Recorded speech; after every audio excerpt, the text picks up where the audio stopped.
All right. Well, I've got noon on my clock. So welcome everybody. My name is Ben Jewell. I'm a University of Nebraska Extension educator based in Syracuse, Nebraska, down in the southeast part of the state. And I welcome you to our Market Ready Advanced webinar series for 2025. We're going to go ahead and get started here. I think we got some folks still jumping on, but let's get going. This is our second webinar this year for 2025, and today we're going to be talking about business planning. So just a quick overview of where we're going today. I'm going to have just a few announcements and updates for you all. And then we're going to kind of turn it over to our speakers for today, Jay Parsons and Glennis McClure. And then we'll leave time at the end for questions and answer. If you have questions throughout, please type them in the chat and we'll get those to the speakers as we move along.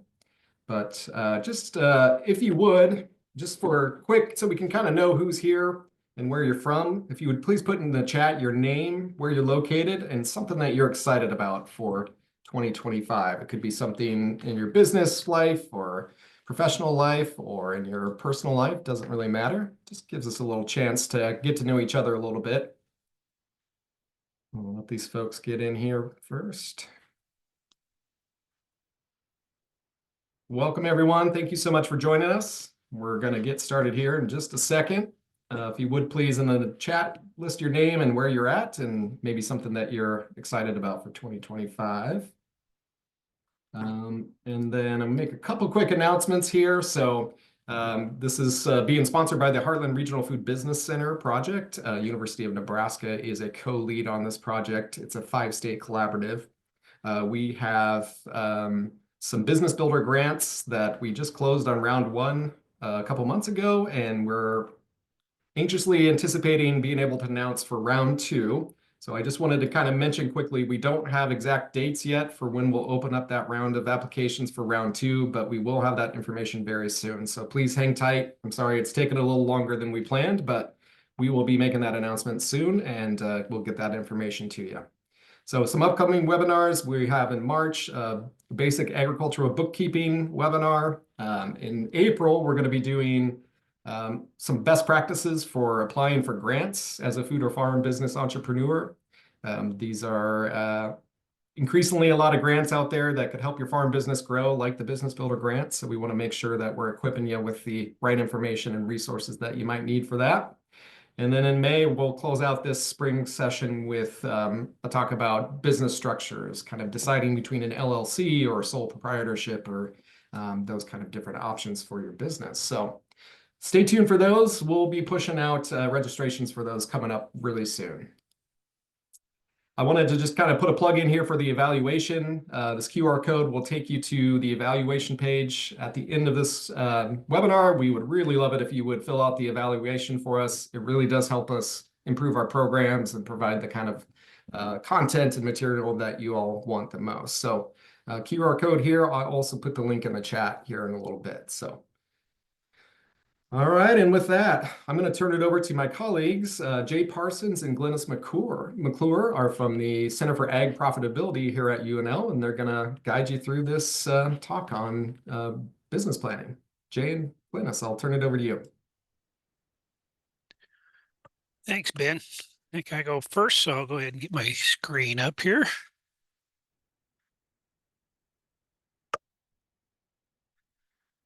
Okay, hopefully y'all can see that okay. All right, so I'll start us out here a little bit on why we business plan, and then I'll turn it over to Gladys, and she'll go through some of what goes into the actual business plan.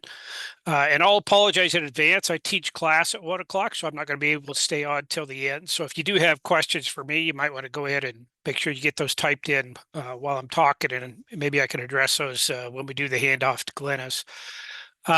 So I just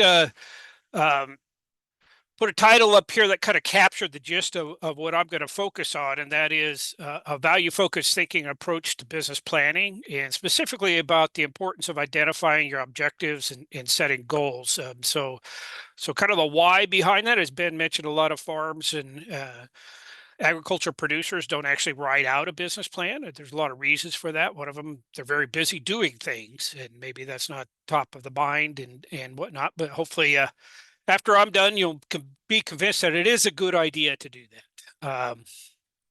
So let's see if I can get my screen to advance here. I think I got to click over here. There we go. Okay, so two essential functions of a business plan to keep in mind by way of why you want to do what. And one of them is fairly obvious to most people, and that is that it provides a guide for future courses of actions and your strategy for success. So when I teach this in the classroom, I always tell students, and I tell them consistently, probably to the point of being annoying, is that when you write a business plan, it's really writing your future success story. So really think of it that way, okay? And who wouldn't want to do that? If you can't motivate yourself to do that, then you got to question why you're in business, right? You want to be successful.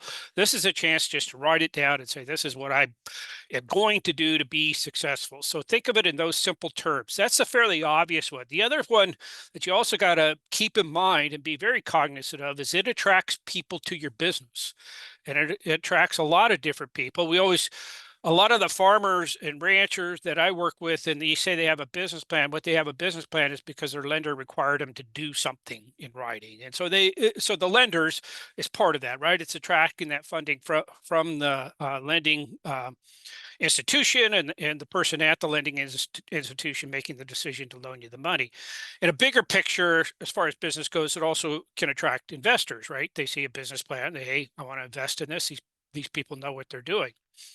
But there's also a bunch of other people, business partners, right? They could be family members, could be just friends or colleagues that you know or whatever. And they say that you got a good plan and they want to be a part of it, so on and so forth. And it's also attracts your customers to your business. Okay, a number of reasons for that. One of them is it spells out what you are all about, and they see that they want to be a part of that. They want to frequent businesses that do those sorts of things, and so on and so forth. But it's also a part of that knowing that you're going to be in business, right? Nobody wants to do business with somebody that they think is going to go out of business in another year, because why develop all that relationship and that loyalty to that business and buying their products or their services if they're not going to be around long term. So it attracts customers to you. And then the fourth bullet point here, I cannot emphasize enough, it attracts good employees, right? Nothing says to an employee that this is going to be a good job for as long as I want it to be than knowing that they're working for somebody with a solid plan. So those are really important reasons to develop a business plan, and you never know when those are going to pay off in a very meaningful and significant way. The future courses of actions is just a strategy to success. People can make the argument that that's all up here in my head. I can remember all that stuff, so on and so forth.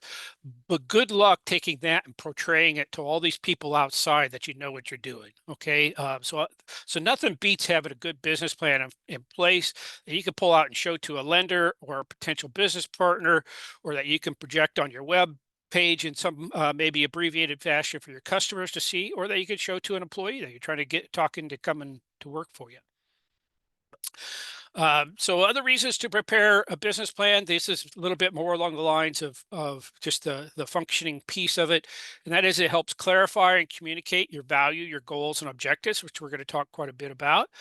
That could include things like a mission statement, which are quite often included at the beginning of a business plan. There's also what they call a vision statement. I don't want to get into the semantics of which is which and how to put them there. I'll let Glennis and others cover that. But yeah, some sort of statement of what you're all about. The goals and objectives for the business itself, and quite often in agriculture, the business involves family and some personal stuff in there, and it's okay to let that reflect in your business plan. It helps you clarify how your business fits into your life as a whole. It also helps make communication work better, because communication is vitally important. So it makes you think through those things that are super important to you. It gives you a platform to communicate those to others, and in some sense communicate them to yourself, because you have to actually put them down into words. Okay.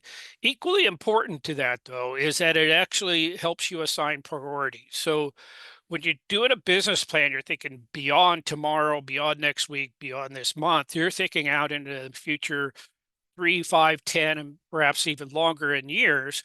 So it really helps you prioritize things that are super important and not just the emergency things. Because once you get going into the business, you get immersed in the day-to-day fires that you have to put out, situations you have to deal with, and so on and so forth.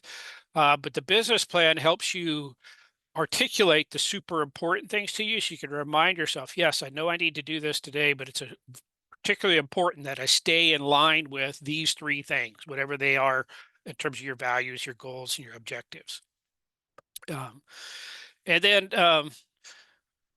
the third point I would make, and sometimes we don't want to talk about this, but I would argue it is super important, and that is sometimes the greatest service of a business plan is it provides you with the realization that something just won't work. And that includes the business idea itself. There may be some flaws in it, whatever, and as you put it together, you realize, hey, the market's not strong enough to support this, or I don't have the production situation in line to actually be competitive in this space, or there may be some risks that you're just totally uncomfortable with. So yeah, so in some cases that business plan actually tells you, hey, I don't want to go forward with what I thought I was going to go forward with. And that's an important service. But even within that, so maybe the overall business is something that you're going to move forward with it, but there's probably in the process of putting together a business plan, there's probably a few things within that that you realize just aren't going to work the way you thought they would. And that's an important piece of why you'd want to put together a business plan. It helps you recognize those, and sometimes you can um, remediate those, come up with a better idea of how to do it. Or sometimes you just realize that that part I'm going to have to avoid. It's just not there yet, or it's not what I thought it was going to be on first thought. Okay, so let's shift gears here a little bit and focus a little bit more on these values, goals, and objectives that are going to kind of guide through your business plan here. So let's start with values. And values are simply things that you think are important. Okay, they could be standards that you want to uphold. They could be beliefs that you strongly believe in, and or they could be just qualities that you consider important and worth pursuing. So a clear understanding of values in general provides a roadmap to what success looks like to you. So your values, there'll be some of them that are very personal, be some of them that be very business oriented, but they're going to guide you through this process of putting together your business plan. Um, so here's the different big bucket areas that I would put them in. I mentioned the personal side of it, your personal feelings, family situation, so on and so forth, honesty, integrity, those types of things. Economic in terms of just values that you think are important in terms of uh, maybe not having as much debt or cash flow, those types of things that you want to have within your business. And then operational, just how you're going to go about producing your product. If you're growing crops, how you're going to take care of the soil. If you're raising animals, how you're going to take care of the animals, and so on and so forth, how all that works. Environmental and biological considerations would also fit into that. And then, of course, community. How does your business fit inside the community or the greater community around you? And how do you interact with the people in that community? So those are areas that your values could fall into. There could be a lot of very detailed stuff in some of those. Could be maybe just one or two that you point out that are important to you. Uh, so the importance of understanding your values and what drives you and what you want to accomplish with your business is that this is the first step into moving you into what I call proactive decision making, and that's versus reactive decision making. So the first bullet point here is how most people handle decisions in their everyday business world. They wait until decision problems are imposed on them, and then they start thinking through the best choice to make. This is what we call a reactive approach, and it's driven by alternatives that come to mind. So some people refer to this as alternative focused thinking. And I'd argue that's the way most of us operate. We have a couple of choices pop up. Do I want to grow this crop or that crop? And we start weighing the differences between them and decide which crop we want to grow. Well, by definition, that's constrained thinking, right? By saying that we're going to let the choices uh, drive our decisions, right? That's basically saying that we're going to constrain ourselves to those choices. So the alternatives are what drives your decision making. I'd like to flip that a little bit and say that if you are in tune with your values and then your objectives and your goals that you could switch to constraint-free thinking, which would be value focused. So the values guide you to better alternatives. You know what you want to achieve, and you look for opportunities to achieve it. So it's driven by the reasons that you choose and what you want to accomplish, and not necessarily by the alternatives that are readily in front of you. Uh, so that's one of the most important things that comes out of the business planning process is you really identify what's important to you. You really identify things that you want to achieve and directions you want to go, and you start to lay out a plan to actually do that. The plan will have tweaks along the way as uncertainties reveal themselves, but you keep yourself headed in the direction that you want to go. So just some definitions that I use on them. Attributes are essentially values that you measure. And so these are things like, your profit margin, your debt load, your taxes you pay, those types of things, but also things that maybe you don't think of measuring, like happiness. There's a lot of things that are important to us that we don't necessarily have a nice little meter to put a dollar sign in front of or a decimal point behind and attach a value to. But some of them we can at least tell if we're getting happier or we're less happy, right? So that in itself is a 3-point scale, right? You're either moving up, down, or you're staying where you're at. So there are a lot of things that you can just start to evaluate in those terms. So attributes, values, things that are important. Objectives tells you which direction you want to move it. Okay, that's an improvement. So increasing profit, decreasing debt, increasing happiness. Goals would assign a target to it. Okay, and you're open to put all of those types of things in a business plan. The only one that you should be well, you could, I should say, you could be adding to and clarifying attributes and objectives, but the one that you would just keep changing targets to is your goals as you achieve them, hopefully.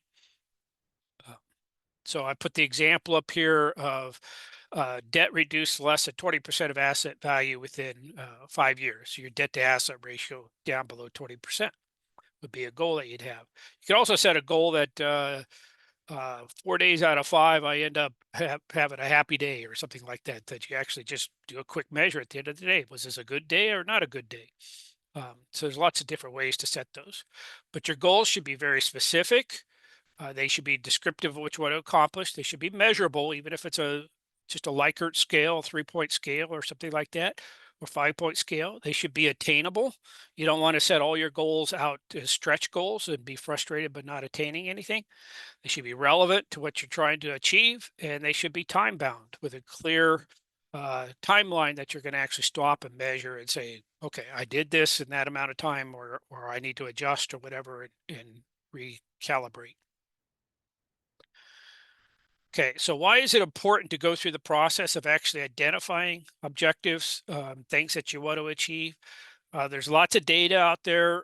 This is one from a university, which I'll leave unnamed. You can look up this article by McGarvey in 1989 if you'd like to look it up. But they did a survey of college graduates 10 years after they graduated. And what it revealed was that only 17% of their alumni, 10 years after getting out of school, reported that they had explicit career goals, things they could articulate that their career objectives were. Only 3% of those said that they had them written down someplace that they could actually show you. Of those that had career objectives, okay, college graduates that had objectives earned 3 times more than the 83% that did not have objectives. So they asked them what their income was at that point, 10 years after graduation. So those that could say they could explicitly identify career objectives were earning 3 times more. Those that had them written down were earning 10 times more than those without objectives, and 3 times more than those that just said they had them but didn't write them down. So illustration that actually identifying and writing down where you're headed and what you want to accomplish leads to more success. On the side of business planning and farming, there's actually not a ton of studies on this, but there's a couple of them here that I pulled from where they did some research, and they were able to determine that 65 to 75%, depending on the study, said that they had specific goals and or mission or vision statements, so evidence of writing some sort of business plan down, or at least the beginning of it. But only 15 or I should say thinking about it, only 15 to 25% actually had them written down. And so again, on the notion that business plan leads to success, so ag businesses fail within 4 years about 56% of the time. That's slightly higher than small businesses in general. The number for small businesses in general is at 50%. So yeah, so to avoid yourself being in that 56% that actually fail in 4 years, write down a plan, stick with it, and try to make it work. So um, and then I'll leave with this last point here, and that is that, that's just success and failure. But the other thing that comes out of a business plan is it's been shown through research that businesses with business plans, they tend to undertake adoption and production and marketing activities, those types of things, much quicker than those without. So it provides a motivation and a map to work their way through and actually execute and start the business. So with that, I am going to stop my share, turn it over to Glennis. And while I'm doing that, did we get any questions, Ben, that I need to address? I haven't seen any in the chat Okay. yet. So if you do have questions for Jay, please pop those in the chat here. And somebody asked about the recording and slides. We will make those available after the webinar, so you'll have access to this information. Okay, so I'll turn it over to Glennis so she could go through what's actually in the plan. Thanks, Jay. Okay. Hi, everyone, and thank you, Jay. You really set the stage well for why we want to go to this work of doing an actual written business plan. So thanks a lot. And, welcome, everyone. So again, Jay and I are part of the Center for Ag Profitability. He's actually our program lead there, and we really appreciate, the work that he does. Anyway, the part that I'm going to present today, and I've got a lot of material for you. Hopefully you can see my screen. Is that right, Ben? All good? Okay. So I'm going to go through the parts of a business plan, and then, so it'll be a little slow to start with, but then I'm going to go into, there's those 4 P's of marketing. Ben sent out a note about what you guys were interested in. Of course, the whole business planning process, but also there was some questions about marketing, and there's so much. There's a lot of resources out there. I do show at the end here some of my resources and things that you can look at and follow up. And I'm going to talk just a little bit about that planning process with some financial resources that are, I think, quick and easy. We can share, as Ben said, share the slides, share the information. So there's some files I can send that he can share with you. And I'm going to end with kind of demonstrating the ag plan from the Center for Farm Financial Management at University of Minnesota. Because a lot of folks, when they call and say, well, what's a good business planning template? And there's a lot of them out there. I'll mention SCORE. You can go to the SCORE website and find a lot of good stuff. But they've done some work, especially focused on the ag sector and ag businesses. So I've got an account there that I've used for a little while. I have an example that we're going to take a look at. So we'll use our time, but I guess, Ben, to interrupt me if there is any questions. I don't mind if it's pertinent to what I'm talking about at the moment. Okay. So, all right.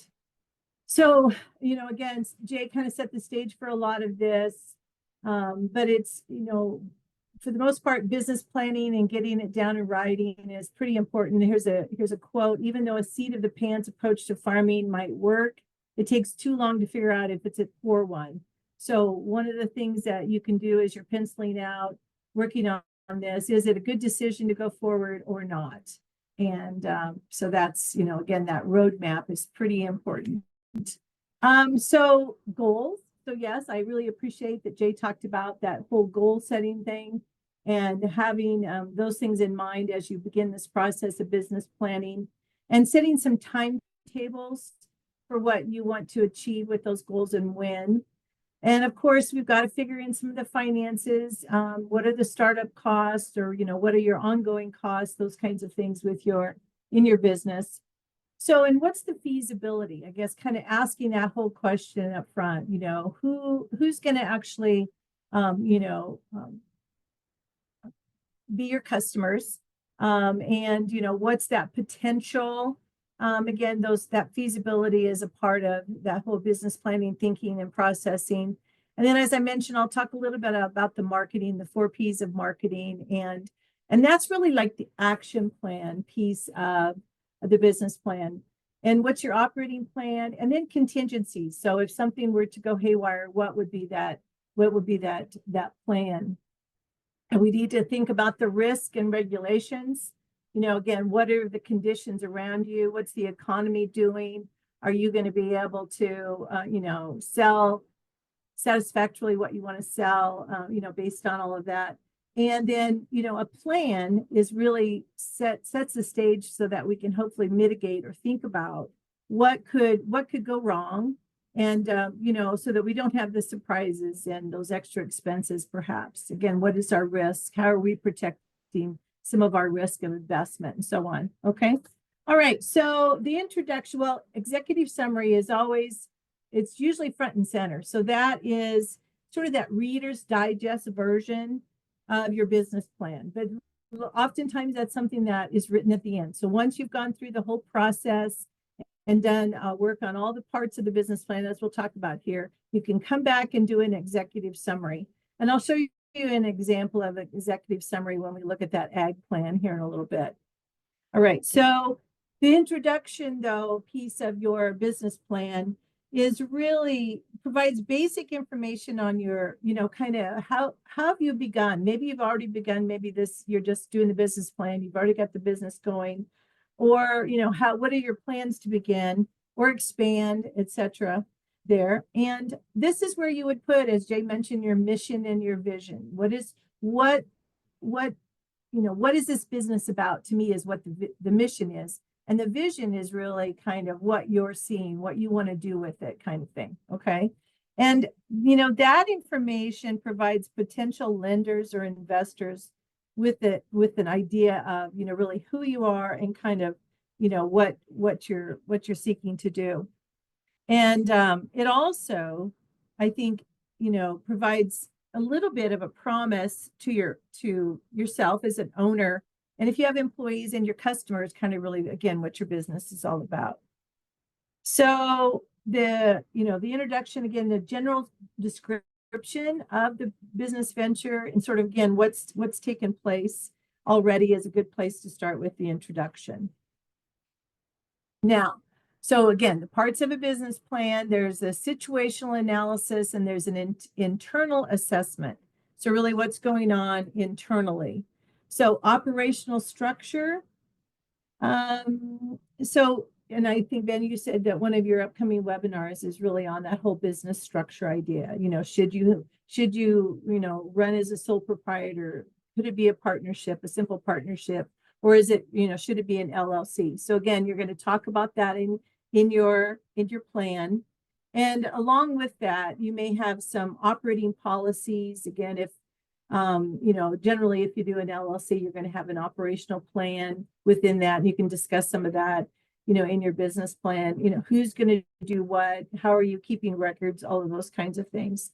What will you be using? You can talk about technology. In the case of an agricultural business, we have inputs, and what is your access? What are your resources there? What do you have? What are you going to be using for inputs, into your production? So, what are your available resources as well? So what do you have to contribute to this business? How much money can you afford to put into the business right now? Obviously, you got to think about what you need from that business as well. Like, what will you build? What will you need to take from it, for family living and, to cover all the expenses and so on. So marketing and distribution skills and networks. So what do you have currently? Oftentimes, if you build it, they will come. That might sound good, but a business plan has to have some plan for moving products from the production point to the market. So marketing skills are really important. And you can talk about, what's been your experience with that? What have you observed? Those kinds of things could go into your business plan. So the situational analysis part 2 really is to look at your external and do an external assessment. And there's really a lot that goes into this. So I've listed some things there. So do current and forecasted industry conditions indicate a friendly environment for developing this business or expanding this business? Would be one of the questions that you would ask. So again, what are the legal and regulatory analysis that need to be done? Do you need to have, registered or a protected name for your business? If you're producing, depending on what you're selling, is there some nutritional analysis or labeling that has to be done? So there's all those kinds of things to check out, and that would be something that you would want to, if if there are things that you need to abide by, you'd want to include some of that into your business plan as well. Continuing on with that situational analysis, again, there's a lot that we're considering when we're sort of assessing the external environment. And so we've got that consumer analysis. So, what is your target market? You hear about that a lot.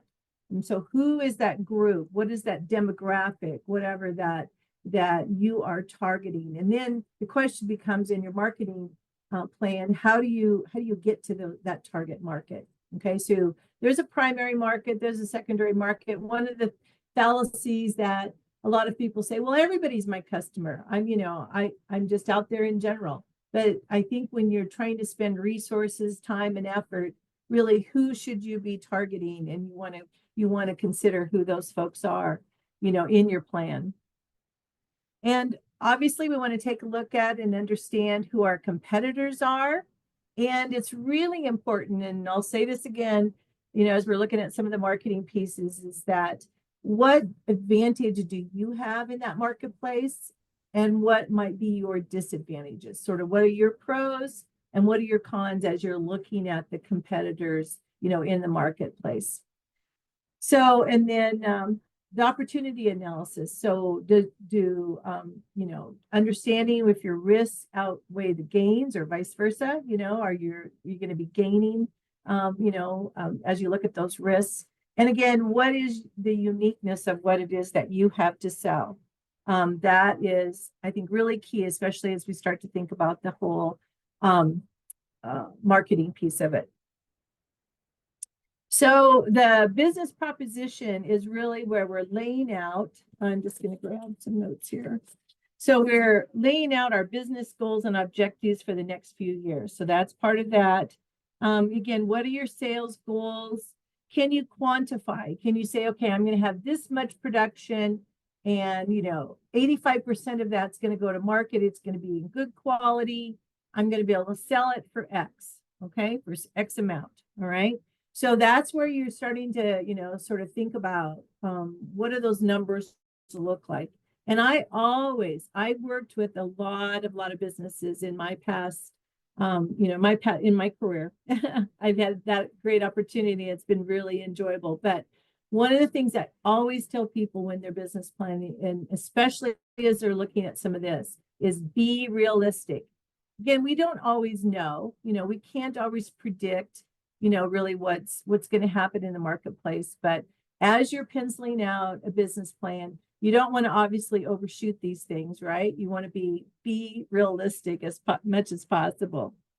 So, I've worked with restaurants, and they might say, oh, the tables are going to be full all day. I'm going to have customers all day. Really? Okay, really?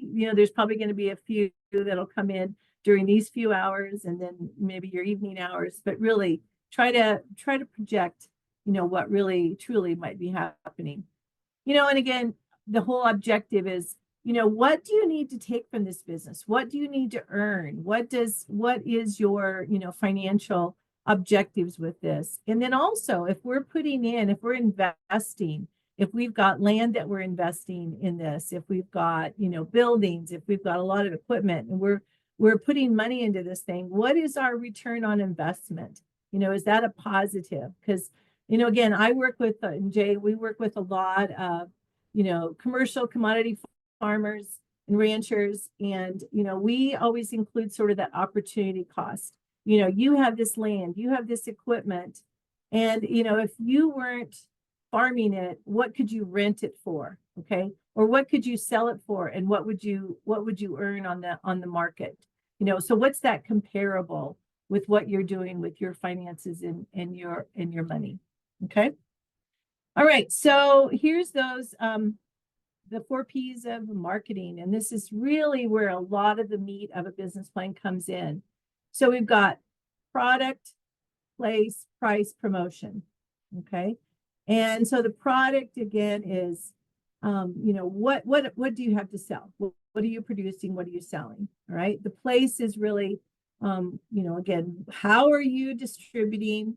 Will people come to you? Will you take product to them? Where's this marketplace happening? Again, the price is really important. We'll look at that. And then promotion, and promotion entails a lot, including, your community involvement, your public relations, your advertising, all those kinds of things. Let's look at those things in a little bit more detail here. Okay. Starting with product. All right. I worked for the Center for Rural Affairs for a long time and worked with some really small businesses. And we had a business plan template. That was a Word template. And it was really pretty simple, but it was very question oriented. It was just asking questions, and you, as preparing your business plan, you're answering questions. So actually there was a help template there that I saved and I've continued to use here and there. And so what I did here is I kind of summarized some of that as we talk about these 4 P's. So describe your products or services. This will go in your business plan. And is there a need for these services? All right. So basically group those products by category. Talk about the benefits of those products or whatever service you might be offering. Okay. Again, what is your quality of that product or service? Obviously, many of you in ag production, there's a seasonality to all of that. What do you have early in the season? What do you have mid-season? What do you have late? Those kinds of things can be described in a business plan. And then what is your economic value? Is it a necessity for folks, or is it a discretionary kind of purchase? And again, these are some just general things that can go into the marketing, into your, product description. Now, place, again, where will you sell these products? Is it at the farmer's market? Is it where they come and pick things up from you? That kind of thing. So how do you distribute it? These are the questions. Are your products delivered or performed at the customer's location? Are your products or services picked up or performed at the business location? Or is there a combination of the above? Okay, again, you're going to describe that in your business plan.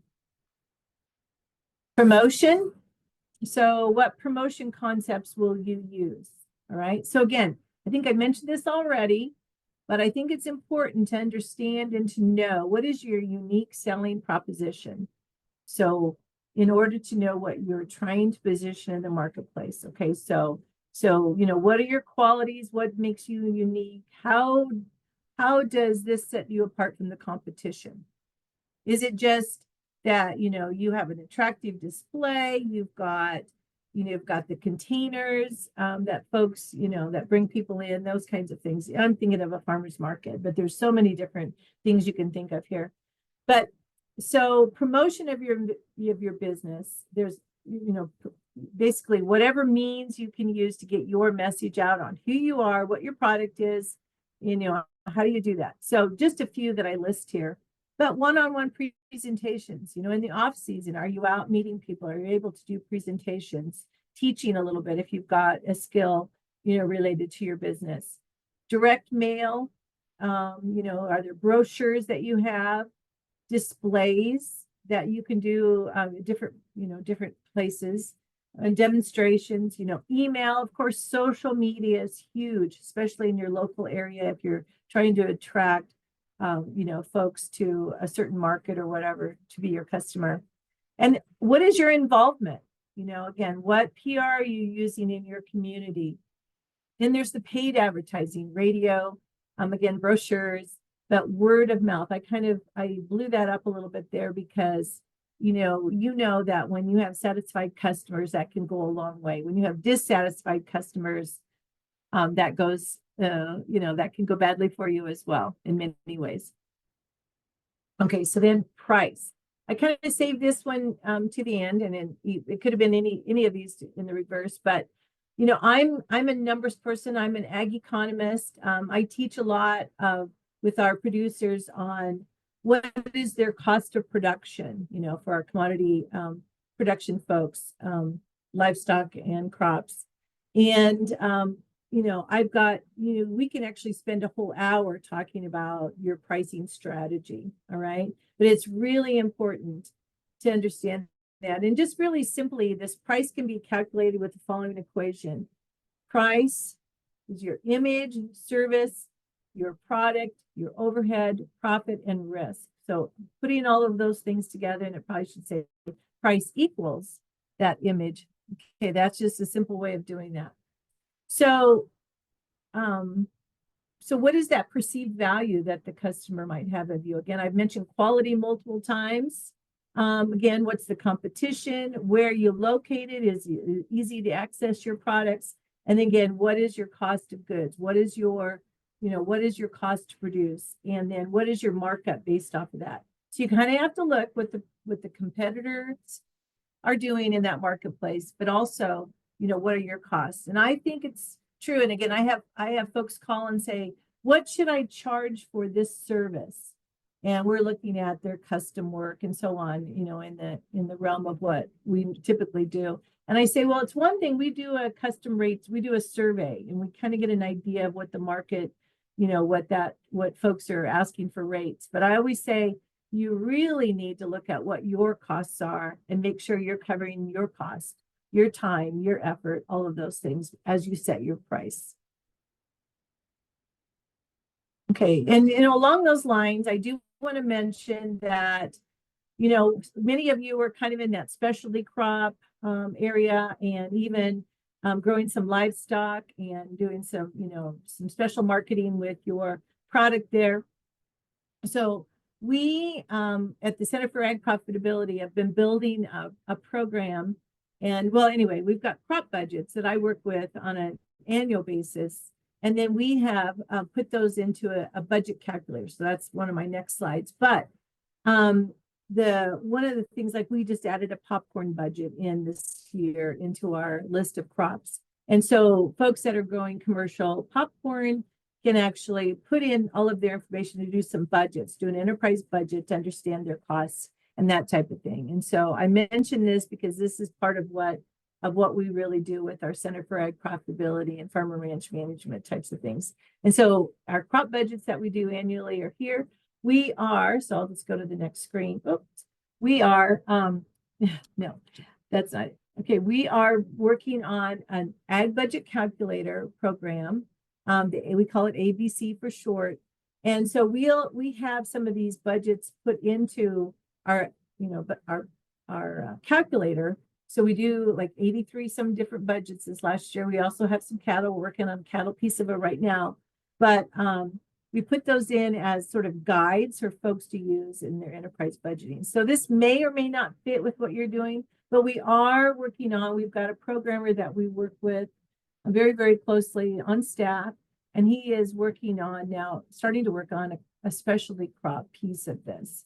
And again, like our livestock piece will be out soon. And so folks can take a look at, again, what you consider all the costs that go into production. What is that cost of production? And that should be a real helpful thing as you're considering price. All right. So, and then financial analysis. And I think Ben talked about one of your upcoming webinars. You'll be talking about those farm finances. But, again, you're going to, a lot of what you are doing with your business plan, these can be attachments to a business plan. They can be summarized in a business plan. What is your predicted sales volume? Again, what are your cost estimates? Again, what is your cost per unit? So once you do some of these figures, you can plug this stuff in. Again, what are your, is there some regulatory or licensing costs that you need to include, as well as marketing costs and so on.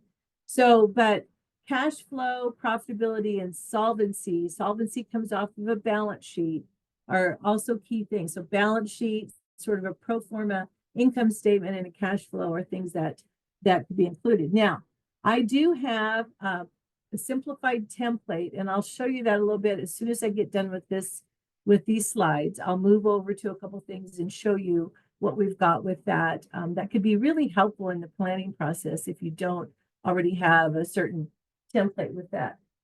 All right, so, and this is part of that template in that, first off, what are you putting into the business? What equity or what cash are you've got available to get started in the business?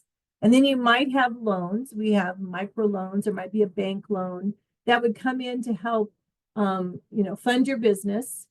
And then on the opposite side, this is a worksheet. Then what do you have? What are you going to keep for working capital? And what are your supplies that you're purchasing, and so on. So these need to balance out. So this is part of that template. And so I'll show you that here in just a little bit. So evaluation and measurement, I think, again, in your business plan, what is your plan to monitor? And I think it's really important to say and understand what your criteria for success is. Because if you don't really have that, I'm going to know I'm successful by X, by whatever it might be, that I'm going to have this many sales, I'm going to have this much gross profit, and so on. So I think part of what you want to do with this whole business planning process is sort of set some of that criteria, talk about that criteria. It doesn't have to be in a lot of detail, but how are you going to monitor, these things? And then again, sort of as Jay talked about, we have these goals. So kind of reviewing those goals and then making adjustments as needed is really, pretty important. And then we can talk about too, we've got a set of business conditions where we are now. What does that look like a year from now or 2 years from now? And, how are we going to measure, our success based on some of that? I mentioned that part of a business plan too, and again, it doesn't have to be anything terribly lengthy, but what are your contingency plans? So what can you do, if things change? What is an alternative market? What can you do with your product? Let's say if it's not moving, all right? So understanding how you would alter production practices if you need to trim your costs. Maybe there's marketing. We've talked quite a bit about marketing. Marketing is huge, but is there ways that other things you can do in marketing to help better promote what it is that you're doing? All right. Again, sometimes it's just a matter of, you've got folks helping you in the sales effort, again, maybe just, beefing up what they know and how you want them to act, and that training for them and what they might, be saying to customers as customers are coming to, are they attentive? Are they really helpful? Maybe taking a look at some of that could make a difference. And then, debt can play a part. If we've taken on some kind of loans as we've gotten into a business, how is that debt servicing going? Are you able to afford making those payments, or do you need to stretch out those payments a little bit? And looking at a whole debt service arrangement can be really helpful. And I know, and Jay mentioned that, so we plan and it just may not look like it's really going to work. But then let's say we're into it a year or 2 or 3, and, we need to take a look and monitor the situation. And, if failure is imminent, shutting down the business might be the best and the cheapest way to go, rather than continue to lose money as we go down the road. It is important to, sort of think about some of these things in your business plan. All right. So there's a lot of really good resources. And I really like, there's a booklet that SCORE, and I think you can go on. SCORE is, I know there's a chapter in Lincoln, there's chapters in Omaha. Outstate, I'm not sure, I think Lexington or Grand Island used to have pretty strong SCORE chapters. But there are mentors, people that can help you, sort of put together your plans as well. But this is a booklet, and there's a lot, kind of going through it, there's a lot of really good information, and especially if you're interested in that marketing piece of it. There's a chapter devoted to marketing that's pretty extensive. And so that might be something that you could use. Also, I grabbed this business model canvas. So we I guess we're kind of used to business plans that are pages and pages, and but this might be a way to start to just sort of sketch out what your business model looks like. And so this sort of thing came about several years ago, and a lot of people really like it. But again, you're answering questions. Who are the key partners in your business? All right. What are your key activities? What are your resources? Again, what's that value proposition? What do you bring to the marketplace? All right.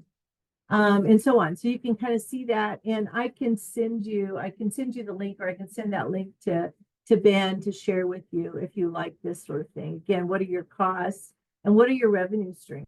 So again, you're answering questions and you're jotting that kind of information into a page or two, a canvas like this, that can really kind of help you get started with some of your business plans. And some people actually just use these as their business plan.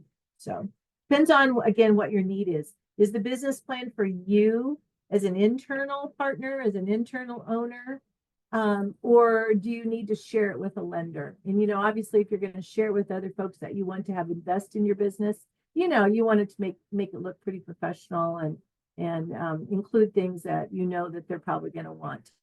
All right.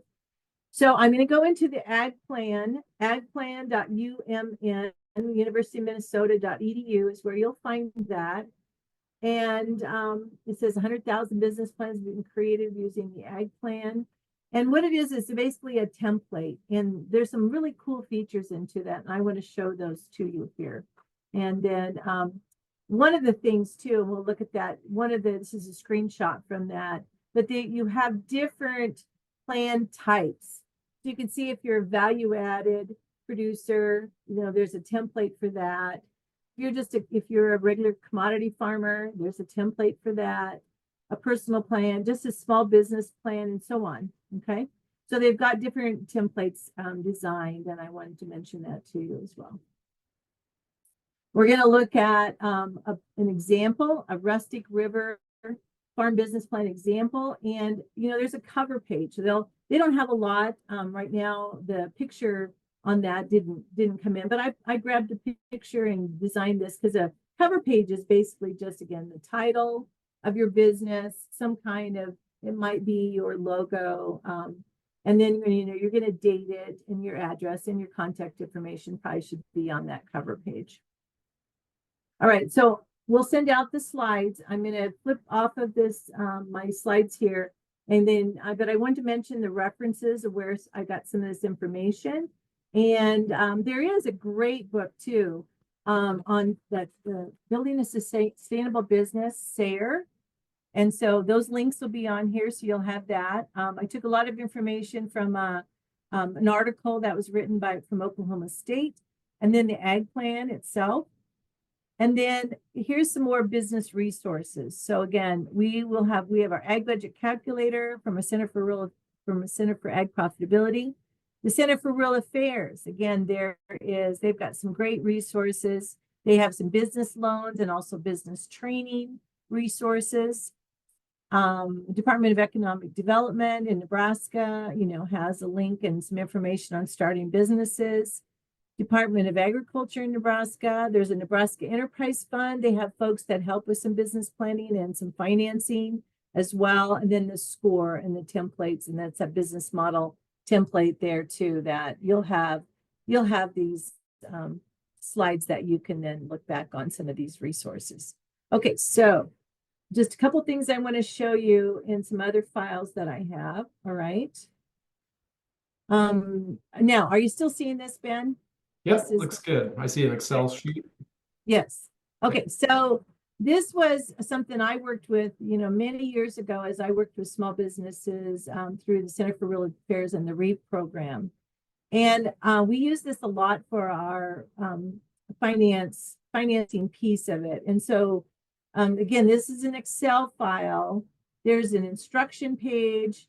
Here's that sources and uses that I just showed you. So the information can go in, and then just a quick little look at, what are you putting into it? What loans might you have? And then, how is that money going to be spent sort of on the startup? There's a couple amortization tables in here. And again, if you know Excel, you can duplicate these things and add to it. There's a micro loan, a bank loan. Then there's some assumptions. So I really liked this as I was developing my cash flow. I really like to be able to jot in, how did I get some of these figures? Sales, obviously, how many of X am I going to sell for how much? So, and you could add lines here if you have multiple products. So this is pretty, straightforward. And, I'm just kind of addressing some of these things, and you could add in other expenses that maybe weren't thought of here and so on. All right. And then like, what are you paying in debt service? It's so, and etc. So what is your beginning balance, ending balance, for the year? And then, those kinds of things. All right. So then there is a month by month.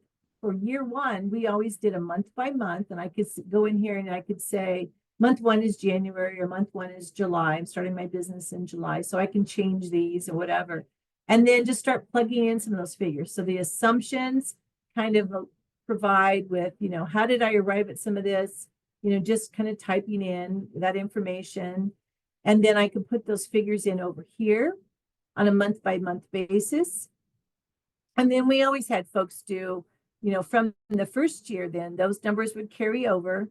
And then we would go in and add, how did things change for year 2 and year 3? So when we were doing some small business loans, we always wanted to have about 3 years of these projections. Now, I do caution whenever using Excel template for numbers, you got to make sure it's working right. Okay. That the totals are adding up and all of those kinds of things. All right. Because, this is just something I've had in my files for a while and it may be broken. Right. But if you know how to do, it's just a nice guide. It can help you with, if this is something that you would like to get your hands on and utilize. I'm certainly glad to share it.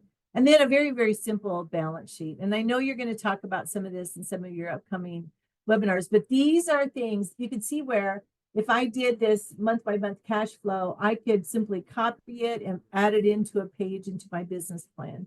Same way with my 3-year pro forma, how do things look?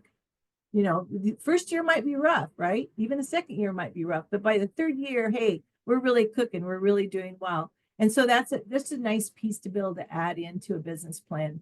And what's nice about it is, you provide your investor, your banker, this kind of information.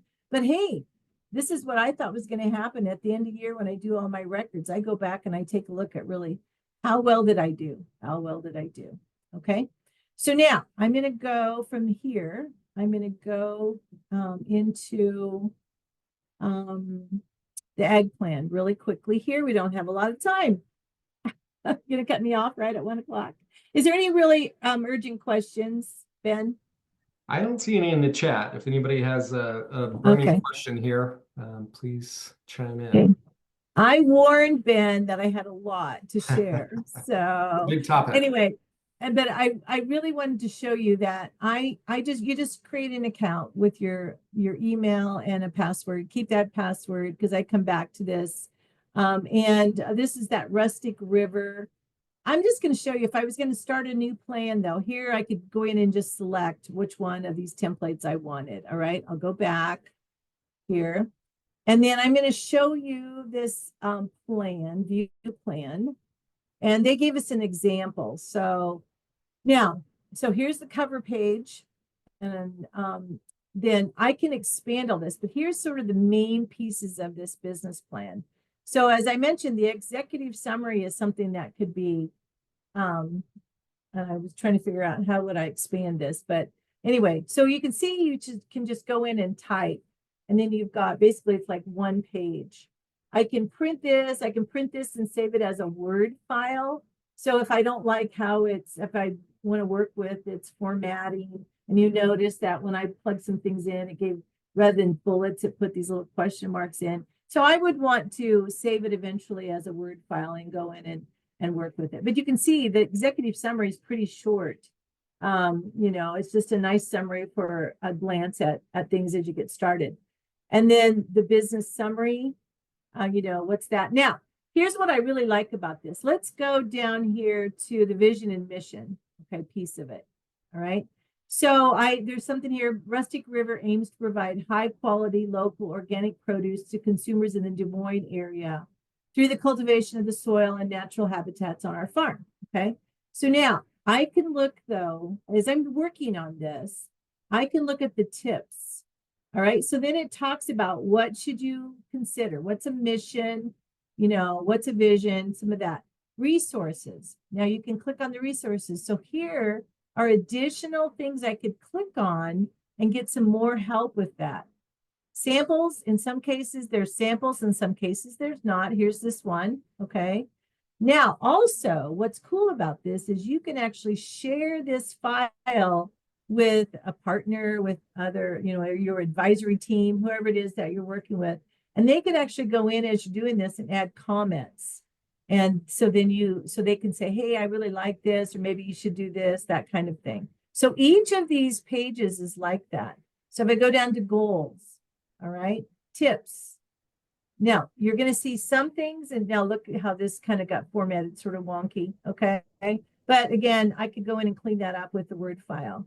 But you can see here then that resources. And they also say, if I had time and I could say, hey, here's another resource for setting goals. All right. And we could add that in. So it's pretty, you know, they like to have more information to help folks, and I could click and go on from here and so on. Now, so you can see what's happened is it kind of expanded, and I can expand this whole thing. I'm going to go back up here. Look at this. Here's where all these detail things come in. Now look, under pricing, let's just look at pricing and see what's there. Okay. So pricing. All right. So tips on pricing. Okay. So it's going to give us a little background, a little information, resources. Here is some resources that I can learn more about. What do I consider in my pricing? But you can see that Rustic River Farm, here's their information on pricing, that they can choose between 3 sales packages, etc. Okay. And so I just wanted to see, you can collapse this. You can just pull out what you need. I've gone through a lot, and there's can be a lot. It should not be overwhelming to you. You can take it piece by piece. But why do I like the ag plan thing here? I really like it because it provides some help. It provides some resources. There might be samples, sometimes not, okay, to really help you develop this thing. And then I can save it. There's a little save thing over here. I'm trying to remember printing. Here's the printer right here. I'm going to click on that and show you that I can print the plan only. I can print it with the comments. Here's report options right here. So I want this part included or not. I was thinking I'm going to go down to the bottom here. So save options. So here's where view print plan. So here's where then I can get to my plan. I can save it. I can put it into a Word doc, or I can just print it as a PDF file. So there's lots of things. So they really thought about a lot with this ag plan that I really like. And here I am back to my homepage where I've got some other plans that I've been working on. So with that, I know that was a lot, but okay. Sorry, I didn't mean to cut you off there, Gladys. We have a question in the chat, and I wanted to get to you here before people leave. Wondering about the time frame for the specialty crop ag plan would be live. I think that might be a reference to the ABC, the budget calculator. So we're just beginning that effort, and you know, we're basing it off of our commodity crops, so it shouldn't be as big of a deal. The livestock was really very challenging. It's really taken us a long time. You know, I would hope that sometime this year we would have something out to test. Okay, if all goes well with our developer and all of that. Okay. So we meet weekly and we try to do updates, but we're still trying to get that livestock piece launched, and that could be really helpful to some small farms as well. Perfect. Wonderful.